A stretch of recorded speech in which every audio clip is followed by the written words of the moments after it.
I'm Melissa Case from Hat to Hem, and today I am fulfilling a childhood dream. Or at least starting to. So in my last video, I padded out my dress form so it was all ready for my new project. And the video before that, I analyzed a dress from Ever After. So now that the research and the prep is done, as well as pre-washing my fabrics, I can actually get started now. I'm actually a little nervous. It's actually almost the 10th anniversary of teaching myself to sew. 10 years, how did that happen? But as of right now, I haven't really sewn for myself since last Halloween. That was October, and it's now August.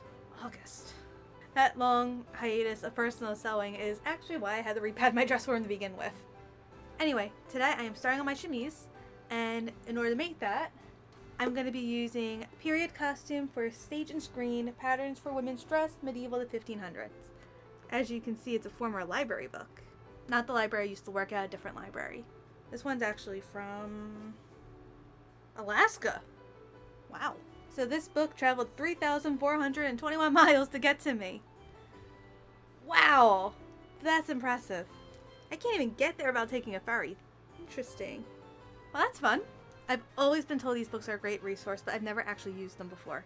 So I'm looking forward to that. As you can see, everything is in a grid. So it's going to take a little bit of time to get this all worked out. But that's okay. I have time right now. Kinda. My mom's coming over at 6 to watch the Anna and Gilbert the Musical live stream with me. So my evening's going to be spoken for. But I have a couple hours before that, so let's start chemise. So this book has a whole section just on the Italian Renaissance. And even though some of these don't quite work, this one looks relatively close. I think this one is probably the closest to the actual dress, but I'm actually planning on draping the bodice, hopefully, we'll see. And I believe the skirt is just a rectangle of fabric that's gathered up, or pleated up in this case. But still, it's nice to see it in the book. Now, believe it or not, the pattern I'm using for chemise is this one. And I know it looks totally and completely off, because it is. However, when you go over here, this is what it actually looks like. Now, I'm guessing if I don't include the tape around the bust and the arm, this will be pretty much exactly what I'm looking for. The main difference is that this one does not have a shoulder seam. That's fine. I'm not too concerned. That's something that can get added in pretty easily. It says the thickness of the fabric will dictate the amount of fabric needed in the width. I'm not 100% sure what that means. Yeah, that's alright. I'll figure it out. Now it says 1 square equals an inch, which should be fine. What I'll probably do is I will separate this front and back. I'll put a seam here and here, because otherwise it just seems like it'll be really wide, and also I don't want it to deal with cutting out the armhole in the middle of the fabric like that. Also, there is a shoulder seam in the original, so technically it'll be a bit more accurate, I guess. I have no idea if this sleeve is the right choice. It looks gigantic. But I guess I can always cut it down if I need to. It's going to take some experimenting, probably. It's pattern sheet 30. Now this pattern is apparently meant to be made up of a fine Swiss cotton lawn, but I have a bit more of a linen that I'm using instead, which I think will actually work a little bit better for the work dress look that I'm going for. Now, I'm not too concerned about the width just because it looks like it's all straight lines. So I'm going to make a pattern that just kind of covers the top. Maybe the top edge and then the armhole. So hopefully that will conserve paper a little bit. Because honestly, I really don't need all of this. I get the gist of it. It's fine. The only thing I'd probably worry about is if I was going to do this wavy hem, but I'm not going to. I think I'm just going to keep it straight. Because I really don't need it to look like that. It's fine. Alright, better get the graph paper out.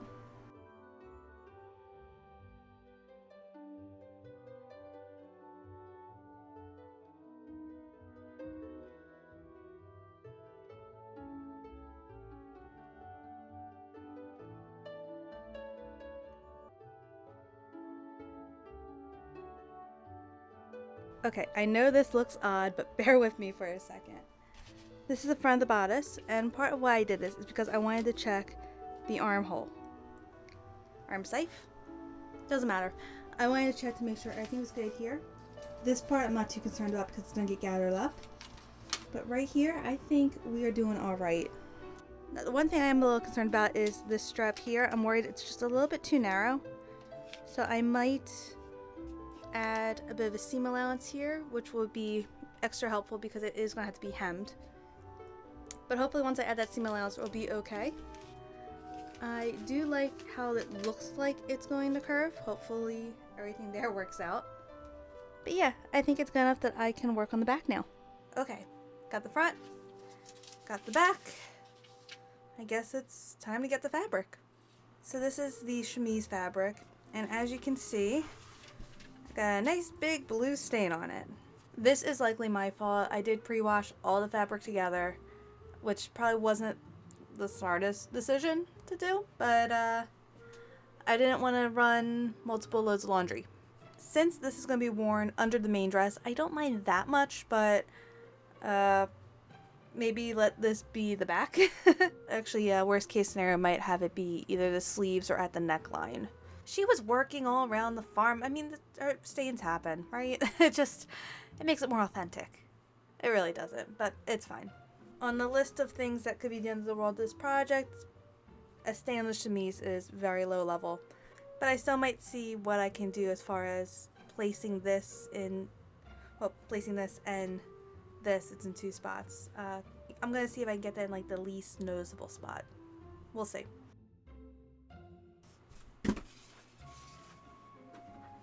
Alright, so it looks like we do have just a couple of stains towards the other end of the fabric.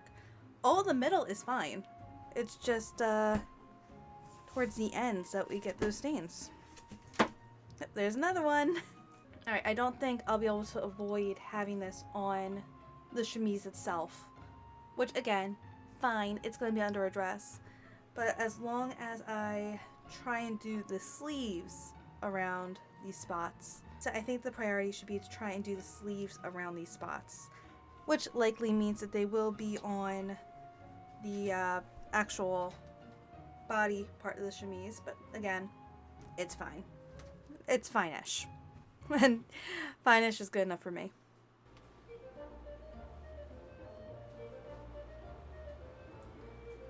Alright, so if my super unexact estimate is correct, I think I'm going to have just enough fabric for this chemise. Because right now I have it kind of draped on my shoulder, going to roughly the length I want it, and I have it folded up on both sides to make sure front and back are accounted for.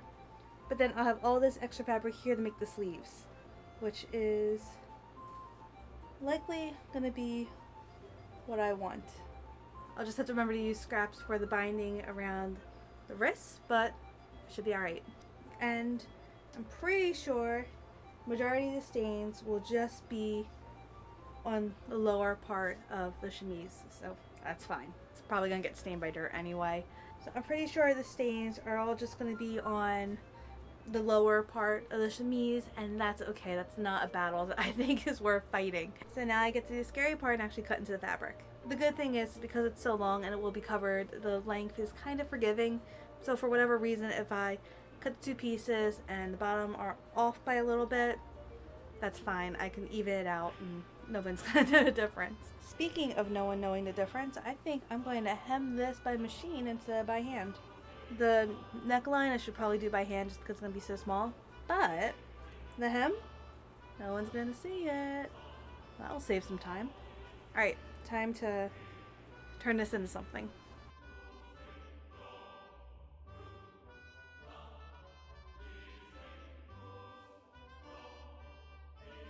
I briefly considered sewing the side seams by hand, but then I realized that's a terrible decision to make at 2 in the morning. So the next day I decided instead to do French seams by machine. It was significantly faster than trying to do what I was planning to do. I'm not going for historical accuracy when it comes to construction methods, so it's fine. Okay, I know this is not the look I'm going for, but how cool does that look from behind? Very elegant.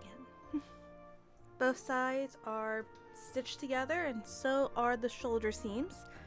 So I guess now I have to hem all that. The thread does a decent job of disappearing when stitched on, so I might be able to get away with hemming this by machine, but I'm honestly not too sure. I'm worried about not having the same control as I would if I did it by hand, but I'm also afraid of it taking forever if I do it by hand, so I'm not quite sure what the best plan is. But I do know I need to cut a slit in the center front because there's one in the chemise in the movie, so I can at least snip that open and hem that while I try to make my decision on the rest of it. Alright, so I'm watching this one clip because I'm still trying to figure out the top of this chemise, because it doesn't look like there's a hem at the top, and then you got the two lines here, which could be two different lines of gathering thread. I almost want to say I could just fold the top down to the inside, stitch that down, and kind of make a channel with that. I don't know if that'd be correct, but in my head that's making sense. But I also don't know if I have enough fabric in the shoulder to accommodate that. I might need to experiment. Although I have to say, I'm getting the feeling that this might be a drawstring instead of just gathers that are permanent. Because you can see it looks looser here because it's currently, you can see it's currently undone in the back. Maybe making a channel and running a drawstring is the solution. Alright, let's see. So this is a test with the top hemmed and then gathering stitches. And then this is the one where I made a channel with the top and then pulled a drawstring. And I think this one is probably the winner. I think it looks a lot cleaner at the top. This one just looks a bit messy. So yeah, that's one less thing to worry about probably.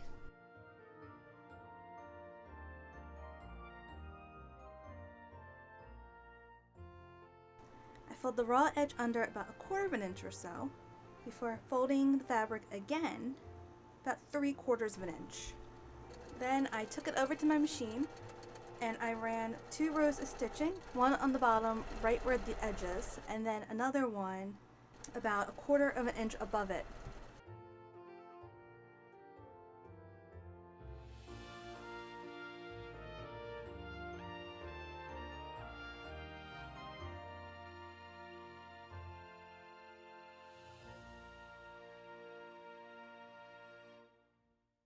I honestly love how this turned out. I think it looks perfect.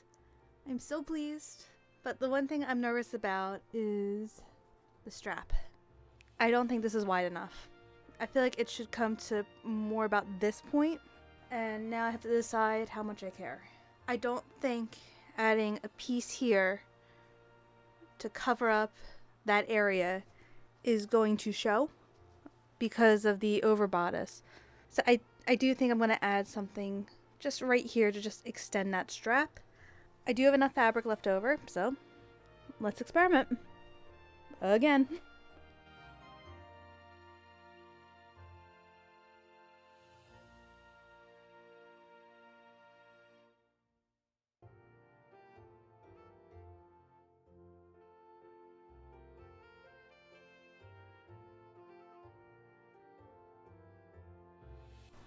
Alright, I think that was a successful experiment. I have a little bit more room now, and hopefully I can just get the sleeves on. But first I need to cut them out. Alright, so this is the sleeve that is in the book, and it would end up looking like this right here, which isn't quite what I need. And then it said it could also be it could also be used with sleeve 6. The baby is in the other room. He has a lot to say. Yes, you do. Alright, so I think it's saying that it could also be used underneath this sleeve, and that is just way too much fabric. It's not what I'm looking for. So I was looking for another option, and I remembered I have this pattern. Now, would this have been useful for the whole dress? Yes. However, it's not in the correct size, and the pattern was already cut because I used it in a show I was costuming. I didn't have a lot of time, so I didn't trace it. However, I still have the sleeve pattern, and I'm pretty sure that as long as I make it a little bit shorter, because I don't need it to be... And I'm pretty sure as long as I make it a little shorter, because I don't need to be quite this puffy, I think we're going to be alright using this for the pattern. Yes, we will be. Alright, so I'm gonna stop talking to the camera, and I'm going to cut this out because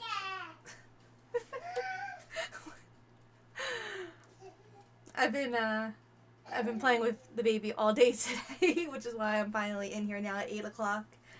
House of the Dragon is premiering in an hour, so I want to try and at least get these cut out and started so that I can just enjoy the show and also have time to put the baby to bed. But anyway, sewing. Let's make a sleeve. Actually, let's make two. Once the sleeve pattern pieces were cut out, I sewed the seam up with a French seam, leaving a small opening at the bottom.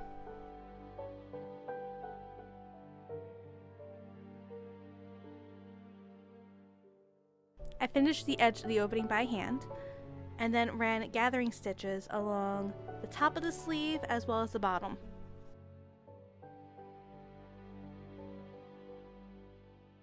The bottom of the sleeve was gathered up to fit the cuff, and I used pins to mark certain areas on both the sleeve and the cuff to make sure that the gathers were all evenly distributed.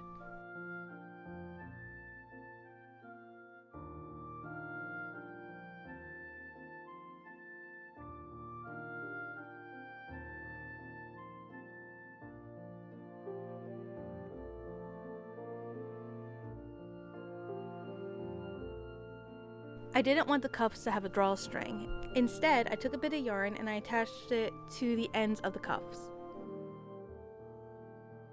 The cuff was then finished by hand.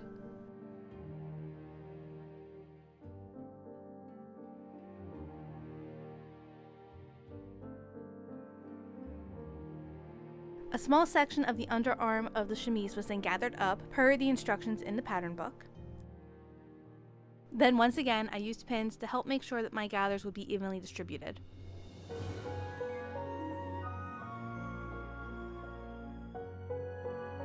The sleeve was then attached, and then I cheated to finish off the inside of the sleeve. I took the part of the seam that was attached to the chemise, and then I folded it over the gathers, and I just sewed it down by machine. It's not accurate, but it's fine. It covers the raw edge. It's enough. I didn't want to do a flat felled seam along the top because I just didn't think it would lay flat because of all the gathers, especially when they were folded in over each other. And honestly, it's the inside. No one's going to see it except for the people watching this video, so it's fine. I did fell down the bottom part of the arm sleeve because it was just easy enough for me to do that. After that, I just added a hem.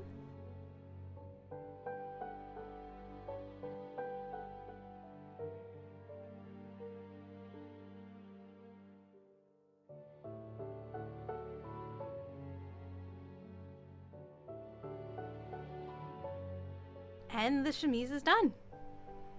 The sleeves do feel just a little bit too big, but it's fine. It's going to be underneath the oversleeves anyway, so a little bit of extra puff isn't the end of the world.